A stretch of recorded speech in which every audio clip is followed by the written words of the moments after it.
Hello everyone, welcome back to my channel VSS Vedic channel. ఈరోజు మన topic ఏంటంటే మకర లగ్నం అండి.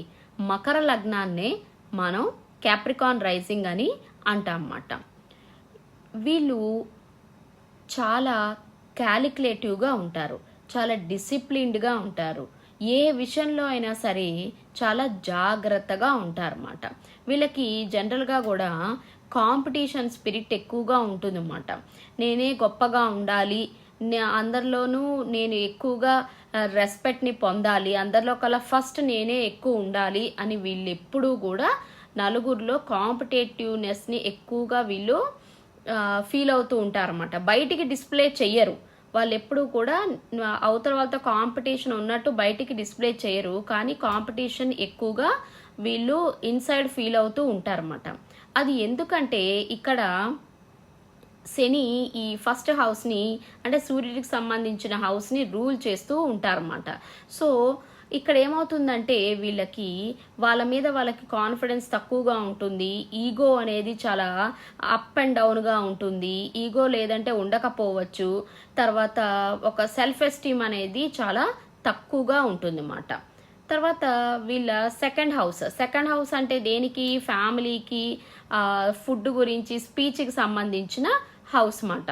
దీంట్లో వీళ్ళు ఎలా ఉంటారంటే వీళ్ళ కుటుంబంతో చాలా విపరీతమైన అటాచ్మెంట్లో ఉంటారన్నమాట. వీళ్ళ ఫ్యామిలీలో చాలామంది చాలా ఇంటెలిజెంట్గా ఉంటారు. ఫాదర్ ముఖ్యంగా కూడా చాలా ఇంటలెక్చువల్, చాలా చదువుకున్న ఫ్యామిలీలో పుట్టిన వాళ్ళయి ఉండే అవకాశం ఎక్కువగా ఉంటుందన్నమాట.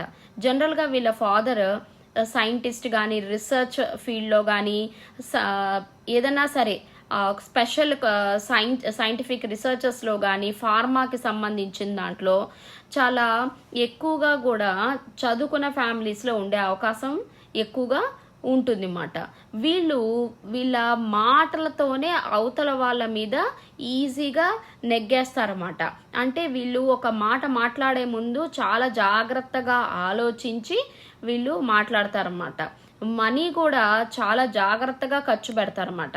వీళ్ళు ఎక్కువ డబ్బులు సేవ్ చేస్తారు. బయటికి చాలా రిచ్ హౌస్, తర్వాత చాలా కాస్ట్లీ కార్లో తిరిగినప్పటికీ కూడా ఎక్కువ వేస్ట్ఫుల్ స్పెండింగ్ అనేది ఉండదన్నమాట. ఎక్కువగా సేవింగ్స్కే వెళ్తూ ఉంటాయన్నమాట. థర్డ్ హౌస్ చూసామనుకోండి, ఈ థర్డ్ హౌస్ అంటే సిబ్లింగ్కి, కమ్యూనికేషన్కి సంబంధించిన హౌస్ అన్నమాట. వీళ్ళు జనరల్గా కూడా ఇక్కడ చాలా ఏ విషయానైనా చాలా సింపుల్ అండ్ ఈజీగా తీసుకుంటారన్నమాట. చాలా లైట్గా తీసుకుంటారన్నమాట. ఎవరైనా చుట్టాలు కానీ, సిబ్లింగ్ కానీ వీళ్ళతో మాట్లాడలేదనుకోండి, ఓకే వాళ్ళకి ఏదో ప్రాబ్లం ఉందేమో అందుకని మాట్లాడలేదేమో, వాళ్ళు మళ్ళీ మాట్లాడితే నేను మాట్లాడతాలే, అనవసరంగా ఇప్పుడు నేను ఈ విషయాన్ని ఎక్కువగా నేను డిస్టర్బ్ చేయదలుచుకోలేదు, ఎక్కువగా నేను ఈ విషయంలో ఇన్వాల్వ్ అవ్వదలుచుకోలేదు అని చెప్పి ఆ సిట్యువేషన్ని అవాయిడ్ చేయడానికి ట్రై చేస్తూ ఉంటారన్నమాట. వీళ్ళు ఎందుకంటే ప్రతిదీ స్పిరిచువల్గా ఆలోచిస్తారన్నమాట. ఓకే వాళ్ళు మాట్లాడినప్పుడే నేను మాట్లాడతాను అని ఎక్కువగా వీళ్ళు చాలా లైట్ తీసుకుంటూ ఉంటారన్నమాట. ఇంకా ఫోర్త్ హౌస్లో కంఫర్ట్స్ కానీ, మదర్తో ఉన్న రిలేషన్షిప్ కానీ మనం చూసుకుంటే గనక ఇక్కడ వీళ్ళ మదర్ చాలా డిసిప్లిన్ ఎక్కువగా ఉంటుందన్నమాట. వీళ్ళు వాళ్ళ మదర్తో ఏదో ఎమోషన్ మిస్ అయింది అన్న ఫీలింగ్ ఎక్కువగా ఉంటుందన్నమాట. మదర్ వీళ్ళకి పూర్తిగా ఎమోషనల్గా వీళ్ళని పెంచలేదు అని వీళ్ళు ఎక్కువగా భావిస్తూ ఉంటారన్నమాట. మదర్ యొక్క ఎమోషన్స్ ఎక్కడో మిస్ అయినట్టుగా ఉంటుందన్నమాట. అది ఎందుకంటే ఇక్కడ దీన్ని రూల్ చేసేది ఇక్కడ మార్స్ మాట. సో మార్స్ ఇక్కడ వీళ్ళకి చాలా డిసిప్లిన్ ఎక్కువ ఇస్తుంది. ఎస్పెషల్లీ ఇంటికి సంబంధించిన కంఫర్ట్స్ విషయంలో కానీ, లేదా ఇంటికి సంబంధించిన వ్యవహారాల్లో వీళ్ళు చాలా డిసిప్లిన్డ్గా ఉంటారన్నమాట. అంటే వీళ్ళు చాలా స్ట్రిక్ట్గా ఉంటారు. తర్వాత ఫ్యామిలీ కూడా చాలా స్ట్రిక్ట్గా ఉంటారన్నమాట. అంటే వీళ్ళకి ఎప్పుడూ కూడా ఎవరన్నా ఏదన్నా హామ్ చేస్తారేమో మనల్ని, మన ఫ్యామిలీని అని వీళ్ళు ఎక్కువగా కూడా చాలా ప్రొటెక్టివ్గా ఫీల్ అవుతూ ఉంటారన్నమాట వాళ్ళ ఫ్యామిలీ గురించి మాట. తర్వాత ఫిఫ్త్ హౌస్లో చూసుకుంటే గనక వీళ్ళు జనరల్గా కూడా చాలా క్రియేటివ్గా ఉండే అవకాశం ఎక్కువగా ఉంటుందన్నమాట. అందుకని వీళ్ళు ఎక్కువగా సినిమా ఫీల్డ్లో కానీ, లేకపోతే సీరియల్స్లో కానీ, మీడియా పర్సన్స్లా కానీ, లేదా లాయర్స్లో ఉండొచ్చు, తర్వాత స్పెక్యులేటివ్ బిజినెసెస్లో ఉండొచ్చు. ఎందుకు అంటే ఇక్కడ 5th హౌస్ని 10th హౌస్ని శుక్రుడు రూల్ చేస్తూ ఉంటారన్నమాట. అందుకని వీళ్ళు జనరల్గా కూడా చాలా క్రియేటివ్గా ఉండే అవకాశం ఎక్కువగా ఉందిమాట. వీళ్ళు ఏ ప్రొఫెషనల్లో ఉన్నా కూడా ఎప్పుడు ముందుకొచ్చి వర్క్ చేయరన్నమాట. అంటే ఎవరికి తెలియకుండా చాలా సీక్రెట్గా వెనక నుంచి కొంతమంది వర్క్ చేస్తూ ఉంటారు కదా, అలాంటి ఫీల్డ్లో ఎక్కువగా వీళ్ళు ఉండడానికి ఇష్టపడతారన్నమాట. అంటే లైమ్ లైట్ ఎక్కువ వీళ్ళ మీద పడకుండా, కానీ వెనకాల నుంచి ఇప్పుడు చూడండి, ఇప్పుడు ఒక పొలిటీషియన్ ఉన్నారు, ఆయనకి సలహాలు ఇచ్చే వాళ్ళని మనం ఎప్పుడూ కూడా చూడమాట, కానీ వెనకాల నుంచి ఎవరో సలహా ఇస్తూ ఉంటారు, వీళ్ళు మాత్రం ముందు నిలబడతారన్నమాట. అలా వెనకాల ఉండడమే వీళ్ళు ఎక్కువగా ఇంట్రెస్ట్ చూపిస్తారన్నమాట. తర్వాత 6th హౌస్ చూస్తే గనక నేను ఇందాక చెప్పినట్టు వీళ్ళు ఏ మాట అయినా సరే చాలా జాగ్రత్తగా మాట్లాడతారన్నమాట. దానివల్ల ఏంటంటే చాలా మంచి లాయర్స్, జడ్జెస్, తర్వాత మంచి పొలిటీషియన్స్ ఇలాంటి దాంట్లో ఉండే అవకాశం ఎక్కువగా ఉంటుందన్నమాట. వీళ్ళు ఒక ఇద్దరు వ్యక్తుల మధ్య ఏదన్నా గొడవ జరిగిందనుకోండి, వాళ్ళ స్పీచ్ ద్వారానే వీళ్ళు అది సాల్వ్ చేస్తారన్నమాట. ఎట్లాంటి లిటిగేషన్స్ వీళ్ళకు దగ్గరకు వచ్చినా సరే చాలా మాటల ద్వారానే చాలా ఈజీ వేగా వీళ్ళు రిజాల్వ్ చేయగలరు అన్నమాట. సో ఒక మంచి మకర లగ్నం ఉన్న వ్యక్తి ఎప్పుడైనా సరే మంచి లాయర్ అయ్యారనుకోండి, చాలా తెలివిగా ఏ ప్రాబ్లంనైనా సరే వీళ్ళు సాల్వ్ చేయగలరు అన్నమాట. తర్వాత 7th హౌస్ అంటే మ్యారేజ్కి సంబంధించిన హౌస్, బిజినెస్కి సంబంధించిన హౌస్ మాట. ఇక్కడ వీళ్ళు మ్యారేజ్లో ముఖ్యంగా ఏం కోరుకుంటారంటే చాలా ఎమోషనల్గా ఉండే పార్ట్నర్ని కోరుకుంటారన్నమాట. తల్లి దగ్గర నుంచి వీళ్ళకి లభించాల్సిన ప్రేమ, ఆ నర్చరింగ్ అనేది లభించకపోవడం వల్ల వీళ్ళు ఏమవుతారంటే తన భార్య నుంచి కానీ, భర్త నుంచి కానీ అలాంటి యొక్క ప్రేమని వీళ్ళు కోరుకుంటూ ఉంటారన్నమాట. బిజినెస్లో కానీ లేకపోతే ఇతర దాంట్లో కూడా ఒక ఎమోషనల్ బాండ్ అనేది క్రియేట్ అవుతుంది అన్నమాట. ఎందుకంటే జనరల్గా వీళ్ళ మదర్ చాలా డామినేటింగ్గా, అథారిటేటివ్ పర్సన్గా ఉండే అవకాశం ఎక్కువగా ఉంటుందన్నమాట. వాళ్ళు ఎప్పుడు వాళ్ళ అమ్మ ప్రేమను మిస్ అవుతున్నట్టుగా ఫీల్ అవుతూ ఉంటారన్నమాట. తర్వాత 8th హౌస్ చూసామనుకోండి, 8th హౌస్ అనేది వీళ్ళ ఈగో కానీ, తర్వాత సెల్ఫ్ ఎస్టీమ్ కానీ, కాన్ఫిడెన్స్ కానీ ఎప్పుడూ కూడా అప్ అండ్ డౌన్ ట్రాన్స్ఫర్మేషన్కి గురవుతూ ఉంటుందన్నమాట. ఎందుకు అంటే వీళ్ళ డబ్బుకు సంబంధించిన స్థానం కానీ, లేకపోతే వాళ్ళ ఎసెట్స్కి సంబంధించిన స్థానం ఎప్పుడు కూడా అప్ అండ్ డౌన్గా ఉంటుందన్నమాట. అందుకని వీళ్ళు ఎప్పుడూ కూడా ఏదో ఒక మ్యారేజ్ అయిన తర్వాత ఉంటుంది, మ్యారేజ్ కాకముందు ఉంటుందన్నమాట. ఎప్పుడు వీళ్ళు టెన్షన్ పడుతూ ఉంటారన్నమాట. తర్వాత 9th హౌస్ చూస్తే గనక వీళ్ళు అంత ఈజీగా ఏ విషయాన్ని కూడా నమ్మరన్నమాట.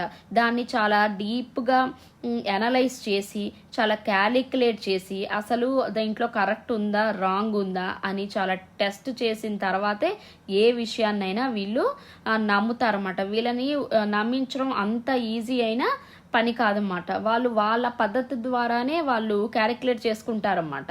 వీళ్ళు ఎప్పుడైనా సరే వెనక నుంచే వర్క్ చేయడానికి ఎక్కువగా ఇష్టపడుతూ ఉంటారన్నమాట. అందుకని జనరల్గా వీళ్ళు చాలా ఎంటర్టైన్మెంట్ సంబంధించిన దాంట్లోనూ, తర్వాత బ్యూటీకి సంబంధించిన దాంట్లోనూ ఎలాంటిదైనా సరే బిహైండ్ ద సీన్స్ నుంచి వర్క్ చేయడానికి చాలా ట్రై చేస్తూ ఉంటారన్నమాట. వీళ్ళు వాళ్ళ పద్ధతి ప్రకారమే వర్క్ చేస్తారు, అంతేగాని అవతల వాళ్ళ ప్రెషర్ మీద వీళ్ళు ఏ మాత్రం కూడా వర్క్ చేయరన్నమాట. సో వీళ్ళ 10th హౌస్ అనే వర్క్ స్పేస్లో వాళ్ళకు నచ్చినట్టుగా వాళ్ళ యొక్క క్యాలిక్యులేషన్కి సంబంధించినట్టుగానే ఉంటుందన్నమాట. తర్వాత 11th హౌస్ అనేది సోషల్ సర్కిల్కి కానీ, గెయిన్స్కి సంబంధించిన హౌస్ మాట. వాళ్ళ సంపాదించున్నది ఏదైతే ఉందో చాలా సీక్రెటివ్గా ఉంచుకుంటారన్నమాట. వాళ్ళ యొక్క ఫ్రెండ్స్ని కానీ, తర్వాత సోషల్ సర్కిల్స్లో ఉన్న వాళ్ళతో వాళ్ళకున్న రిలేషన్షిప్ని కానీ చాలా సీక్రెటివ్గా ఉంచుకుంటారన్నమాట. వేరే వాళ్ళకి వీళ్ళ విషయాలన్నీ తెలియడం అస్సలు ఇష్టం ఉండదన్నమాట. సో ఇక్కడ వీళ్ళు చాలా సీక్రెట్స్ని అనేది గట్టిగా హోల్డ్ చేస్తూ ఉంటారన్నమాట. తర్వాత వీళ్ళ 12th హౌస్ చూస్తే వీళ్ళ స్పిరిచువాలిటీ వైపు వీళ్ళు చాలా ఎక్కువగా స్పిరిచువాలిటీ గురించి చాలా పుస్తకాల్లో స్టడీ చేస్తూ ఉంటారు. తర్వాత వీళ్ళు చాలా స్పిరిచువాలిటీని ఎక్కువగా ఫాలో అవుతూ ఉంటారన్నమాట. తర్వాత వీళ్ళకి లాసెస్ కూడా ఎక్కువగా కనిపిస్తూ ఉంటాయి అన్నమాట. ఎందుకంటే వీళ్ళు చాలా దాన ధర్మాలు ఎక్కువగా చేస్తూ ఉంటారన్నమాట. వీళ్ళు నేను ఎక్కువ మందికి హెల్ప్ చేయాలి, చాలా కష్టాల్లో ఉన్న వాళ్ళని నేను ఆదుకోవాలి అనే ఎక్కువగా సాఫ్ట్ నేచర్ అనేది ఎక్కువగా ఉంటుందన్నమాట. వీళ్ళు పైకి చాలా గంభీరంగా కనిపిస్తారన్నమాట, కానీ లోపల మనస్సు చాలా సాఫ్ట్గా ఉంటుందన్నమాట. తర్వాత వీళ్ళు జనరల్గా కూడా టీచింగ్లోను, తర్వాత ఏదన్నా మోటివేటర్ స్పీకర్స్ గాను చాలా బాగా మంచి రిజల్ట్స్ని ఇచ్చే అవకాశం ఎక్కువగా ఉంటుందన్నమాట. ఎందుకంటే వీళ్ళు అవతల వాళ్ళకు కూడా చాలా మంచి మంచి విషయాలు నేర్పించగలరన్నమాట. వీళ్ళని ముందుకు ఎవరన్నా ప్రొఫెషనలిజంలో తీసుకెళ్లాలంటే ఖచ్చితంగా వెనకాల చాలా స్ట్రాంగ్ పార్ట్నర్ ఉండాలన్నమాట. లేదా ఒక మంచి గురువు వీళ్ళని వెనక నుంచి బాగా గట్టిగా పుష్ చేయాలన్నమాట. నువ్వు వెళ్ళగలవు, నువ్వు చెయ్యగలవు, నువ్వు సాధించగలవు అని. ఎందుకంటే కొంచెం కాన్ఫిడెన్స్ లెవెల్స్ అనేవి తక్కువగా ఉంటుందన్నమాట. ఇక్కడ ఇంకొక విషయం ఏంటంటేనండి, వీళ్ళు జనరల్గా వీళ్ళ 5th హౌస్ని చాలా జాగ్రత్తగా అనలైజ్ చేయాల్సి వస్తుందన్నమాట. జనరల్గా వీళ్ళకి పిల్లలు పుట్టిన తర్వాత చాలా ఎక్కువ డబ్బులు ఖర్చు అవడము, తర్వాత పిల్లల వల్ల లాస్ అయిపోవటము, తర్వాత వీళ్ళు పిల్లలు పెద్ద అయ్యే కొద్దీ వీళ్ళు పిల్లల వల్ల చాలా ప్రాబ్లమ్స్ పడటం, పిల్లల వల్ల చాలా విసిగి వేసారిపోతూ ఉంటారన్నమాట. చాలా డబ్బులు పిల్లల గురించే ఎక్కువగా కష్టపడుతూ ఉంటారు. ఎక్కువ ఖర్చు కూడా పిల్లలకే వెళ్తూ ఉంటుందన్నమాట. సో వీళ్ళ 5th హౌస్ని చాలా జాగ్రత్తగా మనం అనలైజ్ చేయాలన్నమాట. అది మంచి వైపు ఖర్చు పెడుతున్నారా లేదా రాంగ్ వైపు ఖర్చు పెడుతూ ఉన్నారా అని.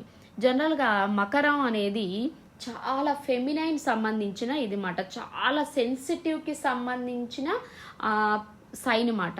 సో వీళ్ళు చాలా సెన్సిటివ్గా ఉంటారన్నమాట. ప్రతి దానికి అందరూ నన్ను చాలా బాగా గౌరవించాలి, రెస్పెక్ట్ ఇవ్వాలి, నేనే అందులో కల టాప్గా ఉండాలి అని.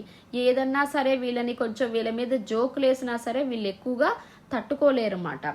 సో వీళ్ళు కొంచెం స్టడీగా కాన్ఫిడెంట్గా అనేది ఖచ్చితంగా ఉండి తీరాలన్నమాట. ఇదండి మొత్తానికి మకర లగ్నానికి సంబంధించిన రహస్యాలు.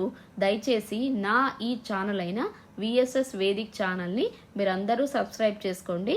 Thank you so much.